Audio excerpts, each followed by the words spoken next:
Assalamualaikum, mabuhay. I'm Datu Jerry Perez de Tagle.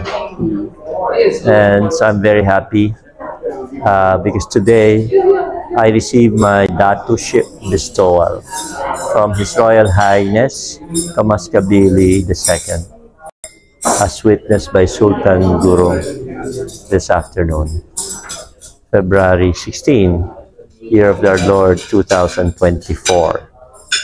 And this is a very important day for me because it is an acknowledgement of the things that we've been doing, not only for Marawi, Lanao, Mindanao, Philippines, but all over the world.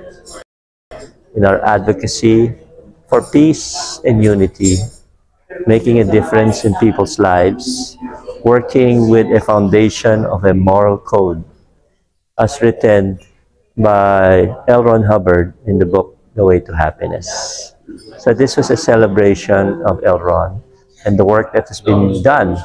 And it's a charge for more work that we will contribute. It's our purpose, it is our contribution, and it is our way of paying forward for children, grandchildren, and to society. Make this place a better world for all of us. Napakahalaga po because kay ninong buhay ba, sa anong buhay ba na nakakatanggap ng karangalan ng pagiging datu? Hindi ko po akalain, pero nangyari po. And I praise the Lord, I thank God, I thank His Royal Highness and Bai and Sultan Guru for being here, making it happen. It is a gift. Ito ay isang karangalan pero isang responsibilidad po para mas lalo nating ituloy yung mga pinagkakagawa natin at saan tayo makakatulong. Alam niyo po, itong Datuship is unique dito sa Southeast Asia. Mula sa Sultan, binibigay na karangalan na Datu or parang chieftain. Nangangalaga sa mga kasamahan sa komunidad, nangangalaga at nagbibigay ng pagkalinawan at liderato sa mga mamamayan. Ito po yung hindi lang karangalan, kung hindi ay isang kahalagahang kailangan patuparin. Yung po ang ibig nitong sabihin para sa akin.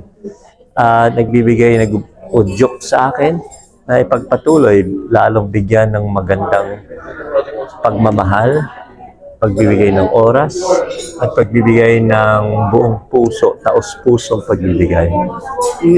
Masasabi ko lang ay maraming salamat. Ito ay isang karangalan na sa mga kasamahan nating mga datu rin. Ituloy natin ang pagtataguyod. Ituloy natin ang pagsisilbi sa mamamayan.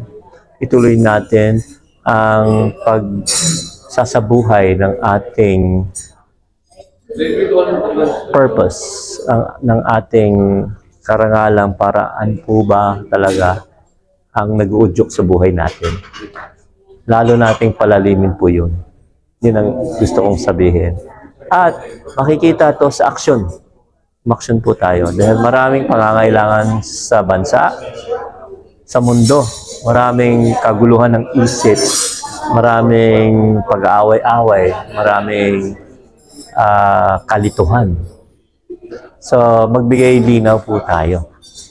Yun ang ating maisasagawa sa pamamagitan ng pagbibigay ng pagiging modelo, pagbibigay ng pagtuturo sa magkaroon ng moralidad ang bansa at hindi naman sa walang moralidad ngayon, mapalalim pa po ang pagsasabuhay ng ating etika at moralidad.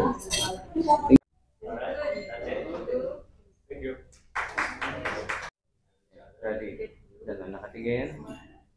Wow.